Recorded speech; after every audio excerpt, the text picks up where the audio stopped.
Hello, everyone, and welcome to episode 8 of the Red Chair Knits podcast. Today is March 12th, 2017, and as usual, I am coming to you from my red chair here in my home in Pennsylvania. And my name is Colleen. Sorry, I was supposed to say that right at the beginning. Does anybody ever get the intro right? I feel like I always mess that part up. But we're not starting over. We're just going to roll with it. My name is Colleen, and welcome to any new viewers. I am so glad that you have decided to drop in and spend a little time with me to talk about knitting, crochet, and all things yarn.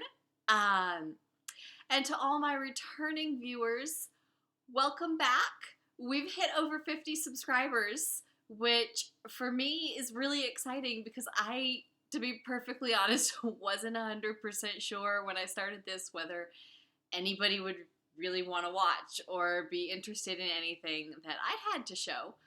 And I know there are a lot of podcasts out there to choose from, so I'm really happy that some of you have decided to spend a little time with me every couple of weeks.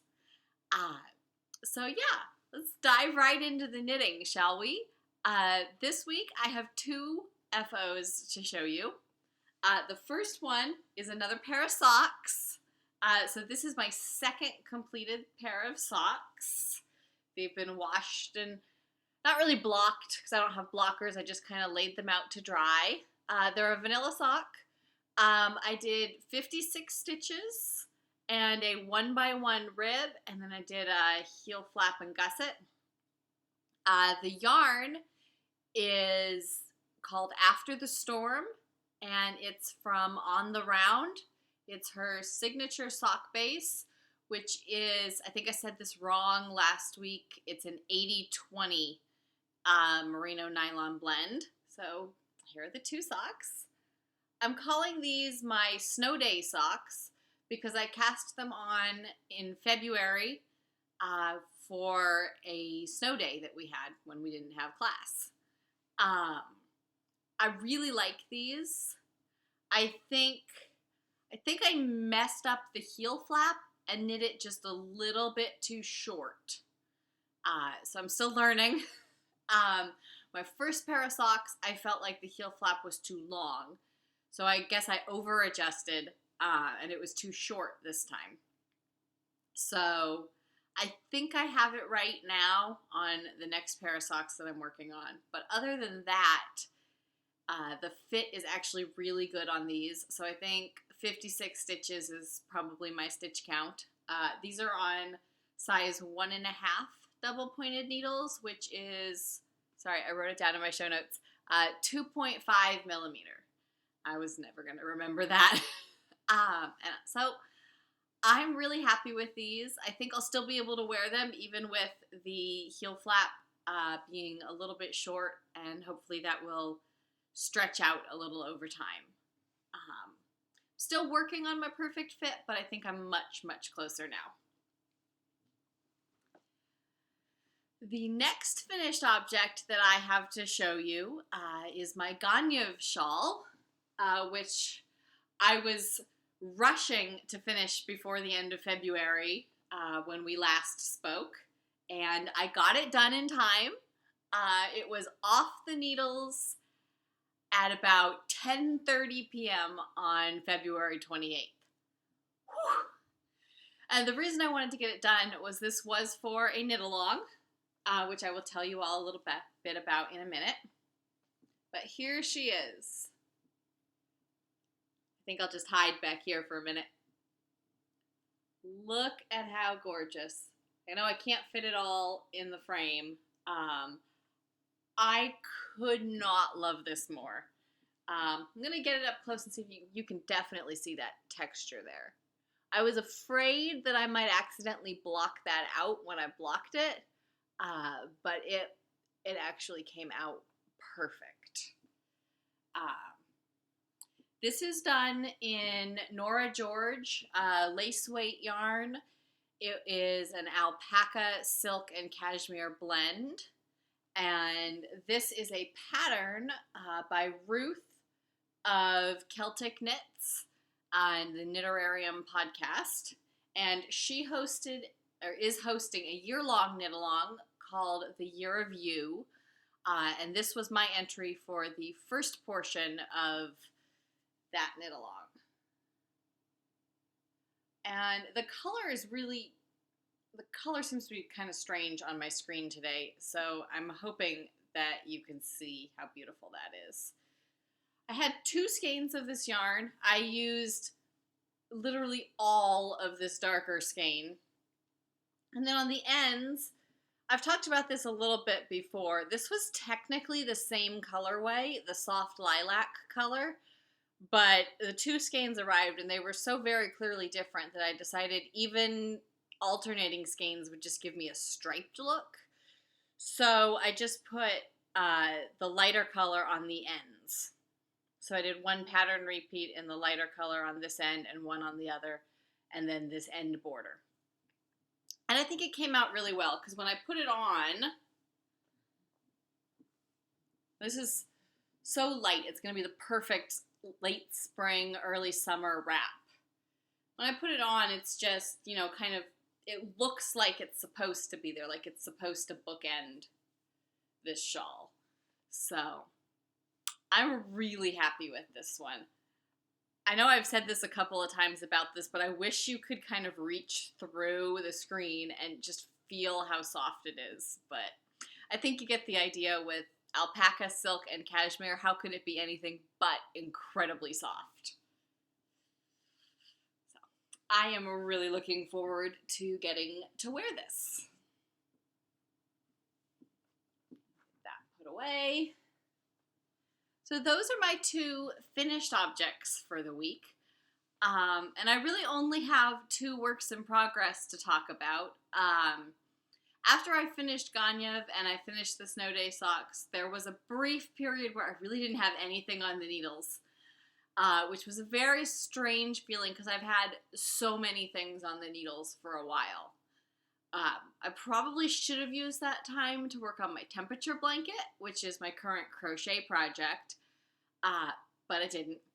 I actually haven't done any of February on that blanket, so I'm not going to show it to you today because it looks the same as it did when I showed it to you at the end of January. I'm really going to have to get cracking on that, or it's just going to kind of languish forever, which was not the point. So, my first work in progress that I have cast on, again, this is in a Molly Klein design project bag. This is the same one that I was keeping my Snow Day socks in. And I guess technically this is a hoe, because I have 1 finished sock. This is another Norah George yarn. It's her sock base, which is a 75-25 merino nylon blend. And the colorway is called the Snowman or Snowman. I bought it right before Christmas. And it came as a sock set, so it came with the yarn, and then it came with a mini to do toes, heels, and cuffs, which I have done all of. I did this one on a size 1 needle, which is a 2.25 millimeter. I still did 56 stitches, and I did a 2x2 rib. I don't know that you're going to be able to see that because it's black. This yarn seemed to me to be, I guess, not really super thin, but definitely a bit thinner than the OnTheRound yarn that I used for my Snow Day socks. And I'm not sure if this one's thin or that one's thick, if that makes any sense at all. But I thought I would try it on a size 1 just to see if maybe for some of the thinner fingering weight yarns that was a better fit for me. Unfortunately, I think I may have made the leg a little too long because it's going to really have to stretch to get over my calves. So I think if I had made the leg maybe an inch shorter, it would have been a decent fit. I am still making the other one in the same dimensions, and I'm gonna see if I can block it out just a little, because when I tried this one on, it fit. It was a little bit tight. Like, I don't know how to describe it. Like, there's tight with an appropriate tight with negative ease, and then there's a line, I guess, and this is a little past that line, a little bit on the too tight side. But I'm hoping they'll soften up a little with blocking, and maybe I'll be able to wear them. I am calling these my St. Patrick's Day socks because it's almost St. Patrick's Day, and they are technically the color of the Irish flag. So,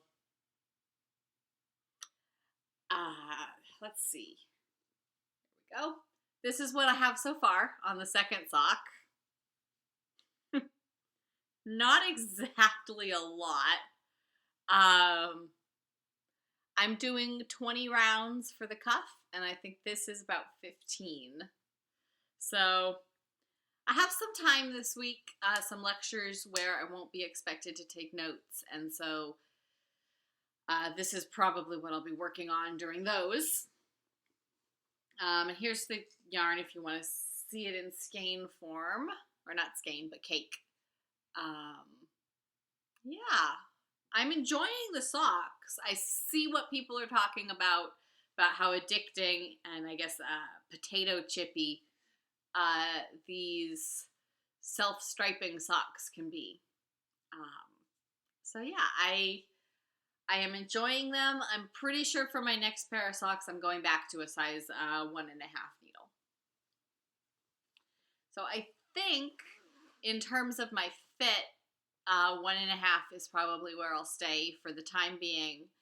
I didn't mention the heel flap on these. I think I finally got to the right length. So I'll use these as a base to make sure that I get the heel flap the right length when I go back to the size 1.5s. That's really all I have to say about the socks. You guys were totally right, and I am well and truly down the rabbit hole. I think maybe my next pair, if not my next pair, then the one after, I will probably try a pattern. I haven't decided which one yet, but yeah, if anybody has suggestions for a good first pattern, let me know. My other project is I have finally, sorry, had to reach a little for that one. I have finally cast on my Snowmelt shawl, which is a mystery knit along by Helen Stewart of the Curious Handmade. All the clues are out, so I'm way behind the knit along, and I'm certainly not going to finish by the end of March, which is when she has labeled the official end of the knit along, but I'm really enjoying kind of seeing everything come together. I've tried to avoid looking too much at pictures on Instagram of what this is going to look like, so that I can still kind of keep the mystery. I've seen a couple people show them on podcasts, and I've seen a couple of Instagram feeds that have shown them. So I'm not unaware of the idea of the finished project. I don't know why I always mess that word up. I'm not unaware of the idea of what the finished project is going to look like, but I haven't actually sat down and looked at them and been like, oh, well, there's color A and there's color B. I just kind of want to let it develop organically as I work through it. So I am almost done with clue 1. That is the right side, yes. And this is what I have so far. I am doing this in my Dogstar Knits yarn in the BFL base. They're BFL nylon. And let's see if I can remember these colors. The gray, which I'm using as color A, is called One Trick Pony. This teal that I'm using as my color B is Ariel. I think. And the purple is Evangeline. I think I got those right. I did not have those written down on my show notes. I'm really loving how this is coming together. I've never done the I-cord edge on a shawl. I'm liking it. I actually started over when I was I think I was probably about to here or so when I started over because I noticed a couple of spots where I had messed up. I think I was holding the yarn on the wrong side of the work when I was slipping my stitches for one or two rows. And it definitely, holding it like this, you wouldn't have seen it. But I knit 2 or 3 more rows after I noticed it, and every time I saw it, it just bugged me. So I would probably be done with clue 1 if I hadn't torn that out, but I figured if it was bugging me then, it was going to bug me later, and so I was just going to start over. And I'm very happy with how it's coming together. I love the stripes.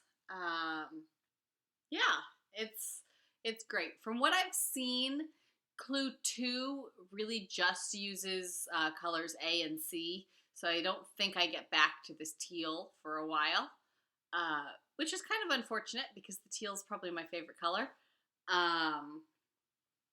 But hopefully it shows up more in the later clues. As I've said, I haven't looked super carefully at the pictures that I have seen, so I haven't sat down and looked at them and gone, okay, well, there's color B and it shows up this much, because I kind of wanted to just go with what I had picked. I knew if I looked too closely, I might start second guessing which color I wanted to use for which, and then I'd probably never make up my mind and never get the thing done. So that's where I am with this, and hopefully by the next time I podcast, I will at least be done with clue 2, if not well into clue 3. I don't think I'll be done, especially with the amount of studying that I've been doing recently, which is one of the reasons that my knitting time has definitely started to go down quite a bit, which I talked about in my last episode, so I'm not surprised. Just, every time we see a drop off in our knitting time, I think all of us feel a little disappointed because, we do this because we love it. Yeah, so I have nothing else really to show you in terms of what I've been working on, because after I finished Gaineamh, it was really just working on some socks and getting that Snowmelt shawl started. So this may actually end up being a little bit of a shorter podcast because of that. Although, every time I say that or I think it's going to be shorter, it ends up being just as long as ever. So if I stopped rambling and started showing you my acquisitions, it might be a little shorter. I have two acquisitions to show you, or 2 orders, I guess. The first one is a collaboration that I ordered between Jamie of Beautiful Mess Yarnworks and Roberta of Steel City Stitcher. And this is, I think it was called their Lucky You, EWE, their Lucky You kit for St. Patrick's Day. So it came with this beautiful project bag from Steel City Stitcher. It's got a really long handle, which I like, and then this little carabiner if you want to attach it to something.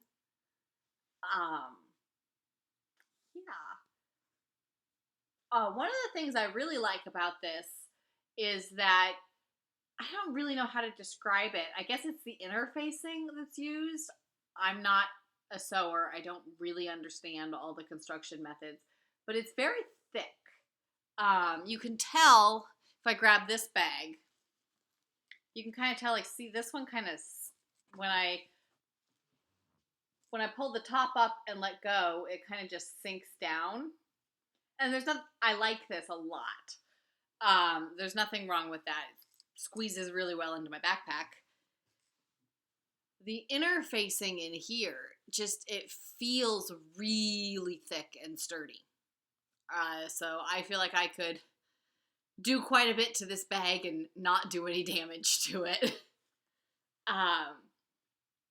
And then it also has pockets inside. Maybe once I take the stuff out of it, you can see those better. So it's got the shamrock lining. And then it comes with a little shamrock progress keeper on the zipper.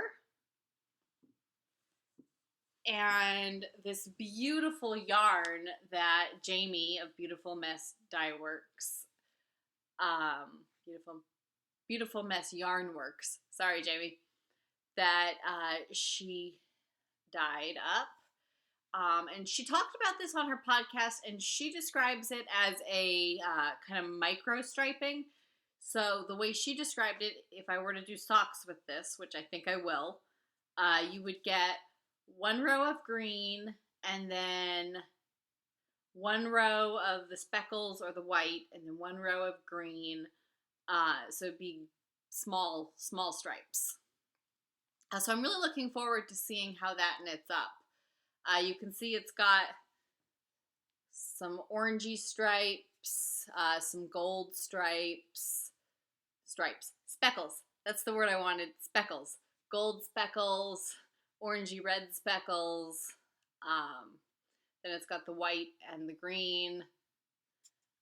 And this is a 75-25. And the colorway is the Lucky You. Turn that correct. There we go.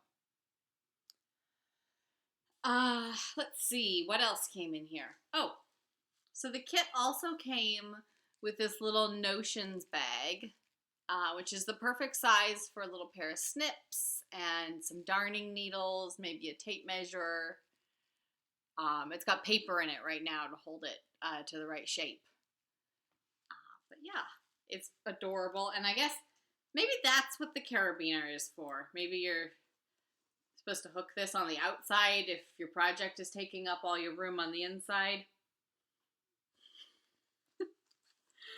And then there was also another little progress keeper from Roberta and a little Steel City Stitcher pin. So while I have this out, let me see if I can show you the pockets a little better. You can see that it's got these pockets sewn into the side. There's two of them. So your little knickknacks don't go floating around on the bottom of the bag, because project bags are exactly like purses. All the small things end up, one, on the bottom, and two, in a place on the bottom that you can never find them when you need them. I'm pretty sure most purses have secret compartments in the bottom where all my things hide. It's the only explanation I have, because I'm aware of the laws of physics, and I'm aware that without a hole in the bottom of the bag, which I know my purse doesn't have, things that I put in there aren't just going to disappear.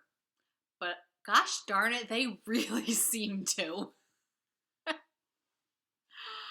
So that was the Lucky You kit from Steel City Stitcher and Beautiful Mess Yarn Works. My other acquisition or order, it's technically 2 skeins of yarn. Let me grab it. Sorry. I know my chair makes funny noises sometimes when it spins, so I'm trying to avoid that. This is another order from Bad Wolf Girl Studios. I saw this on Instagram and had to have it. This is the one that made me place the order. This is her new, I guess, been out maybe 2 or 3 weeks, I guess. And this is a new colorway. So this is Ginny Weasley. Look at that. This was one of those that reached through the computer screen as I was looking at Instagram and said, buy me. And I had previously, I think I showed it in my last podcast or the one before that, I bought a kit that from Meg of Bad Wolf Girl Studios, and the Bad Wolf Girl Sits and Knits. Sorry, Meg, having a bad speech day. Of the Bad Wolf Girl Sits and Knits podcast. Got it out there. She had done a collaboration with Molly Klein Designs, and I got a skein of her yarn in that and knew it was incredibly soft and wonderful, as you can tell by the fact that I can't seem to stop squishing it. And so I knew I was going to order more. I was going to wait a little while until I had worked through a few more projects. And then this colorway showed up on Instagram, and I said, okay, well, Ginny has to come home. So Ginny has come home to me. And since I was ordering this, I figured I would order the skein that I had thought I would order the next time I ordered from Meg, which is Hufflepuff. So this is for my Harry Potter house socks, because I am a Hufflepuff, which was a little surprising to me when I first took the test, but I've taken it a couple of times and it always comes out Hufflepuff. So the more I think about it, the more it makes sense as I looked at the descriptions of the houses. But yeah. So some of my classmates were taking the test recently, so I made a new account and took the test again just to see. And it came out again, Hufflepuff, so it's less of a surprise now. But when I first took the test a couple of years ago, I was like, I am not going to be sorted into Hufflepuff. I was like, I am going to be a Gryffindor. Definitely. Maybe a Ravenclaw. And then the test came through and it said Hufflepuff. And I was like, But yeah, the more I thought about it and thought about my actual personality traits, I was like, oh yeah, I am a Hufflepuff. So here it is. I'm really excited to get this one on the needles. This may actually be, I can't seem to hit the camera today. This may actually be the next thing that I cast on after I finish my St. Patrick's Day socks. So, there they are together, Hufflepuff and Ginny. Here's me. And that's really all I have in terms of knitting content for this episode. And we're not even at half an hour, so this might be my shortest podcast ever. I do have just a little bit for chatter. I haven't been doing a whole lot recently other than studying, and that's probably going to be standard answer. Hey, what have you been doing? Oh, just studying. At least until I take my licensing exam on April 24th. Which is coming up pretty quickly, actually. It still feels really far in the future, but we only have 3 more actual class days, and then a couple of study days, and then a test, and then we're done. And we're in our study period where we're going to be doing no classwork, no mandatory activities, nothing for about 5 weeks while everybody prepares for this exam. And not everybody's taking it on the 24th. Some people are taking it later. Some people are taking it earlier. But yeah, that's really what I've been doing and what I will be doing. To give myself a little bit to look forward to and a little bit of fun in the midst of all of that studying, I am participating in a couple of yarny activities. I am doing the Grocery Girls Spring Fling Swap.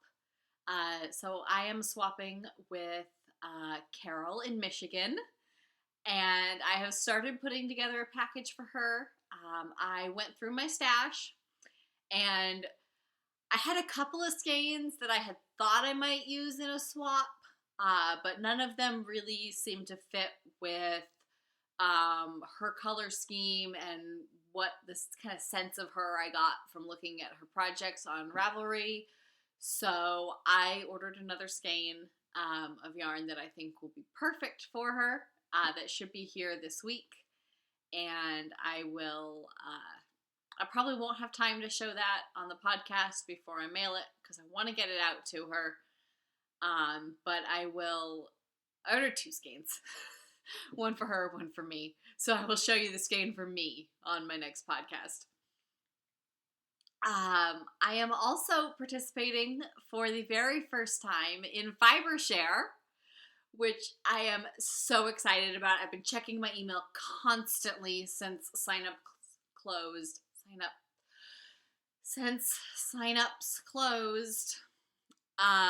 Daylight savings time is throwing me for a loop, guys. I needed my extra hour, apparently. So I've been checking constantly to get my partner assignments, and I got them yesterday. So for those of you who don't know, FiberShare happens a couple of times a year. Signups are now closed for this one, but there will be more later in the year. And you get 2 partners. So it's not a direct one-to-one swap. You get 2 partners, one who sends you a package, and then one who you send a package to. So I will be receiving a package from Cassie, who is one of my new fiber friends. Hi, Cassie. And I will be sending a package to Cheryl, my other new fiber friend. Hi, Cheryl. I am really looking forward to that. From what I've seen on Instagram, just kind of scrolling through her feed a little, Carol has fabulous taste and an impressive yarn collection. Her stash looks definitely envious. That's not the right word. Enviable. Her stash is not envious, it's enviable. And so I am really looking forward to putting together some special things to send on to her to add to that. And I will be doing, I imagine, a lot of shopping at the Steel City Fiber Festival for that. That is coming up in, oh gosh, it's 2 or 3 weeks. I think I'll have another podcast before then, I think. Because it is, I want to say April 8th. And that is a fiber festival that is held in Allentown, Pennsylvania. It's not too far from where I live. So I'm looking forward to all the wonderful vendors that I keep looking at online coming to me so that I'm really a hands-on type of person, and I don't get to go to my local yarn shop very often just because of timing. I call it my local yarn shop, but I've really probably only been there 3 or 4 times since I moved here in June, which is unfortunate because it's a fabulous store. Anyway, I am looking forward to getting my hands on a lot of yarn and feeling it and buying some special things there. That will be a very welcome break in my intensive study period. That's really the big things that I have coming up. I also discovered this last week that I have a bit of a conundrum for the fall. Because one of the things that I was very excited about when I picked my rotation schedule, and this wasn't why I picked my rotations, but when I was looking at my schedule afterward, it was kind of a happy discovery that in the month of October, I will be on a rotation where I will probably have most weekends off. which of course, you all know what that means. October, yarn, weekends, the Northeast, Rhinebeck. So I was really excited when I saw that. I thought, this is great. And I just quickly Googled Rhinebeck to see what weekend it was. And I came up with last year's date, which was the 15th and 16th. So I thought, okay, well, it'll probably be the 14th and 15th this year. That's great. Another event in the fall that I really enjoy is getting to volunteer at the Runner's World Half Marathon. The hospital that I work at does or that I go to school at, does the medical tent. And I volunteered there last year and had a really great time, and was really looking forward to doing it again this year. That I knew was the third weekend in October, which is the 22nd. That's a Sunday. And then I've been thinking about running another marathon. I ran, oh gosh, I think I've finished 10. And it feels like a lifetime ago. It's been 6.5 years since my last one.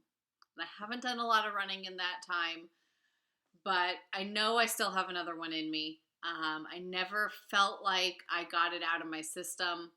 I never felt like I was done. I just kind of stopped and always thought I'd start again. And so I thought one of my favorite races is the Marine Corps Marathon, which is always the last weekend in October. So I thought, well, maybe I could run that this year.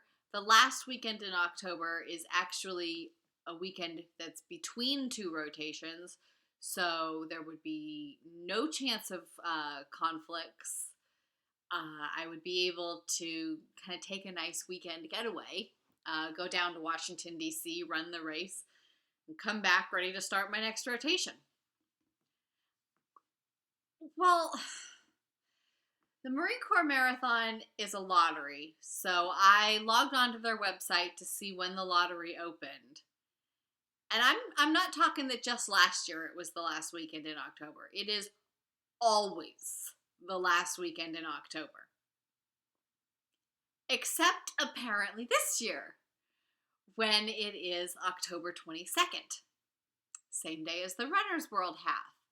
I thought, well, that's obnoxious. And then I was talking to someone about Rhinebeck, and they asked me how far of a drive it was. Well, I didn't know.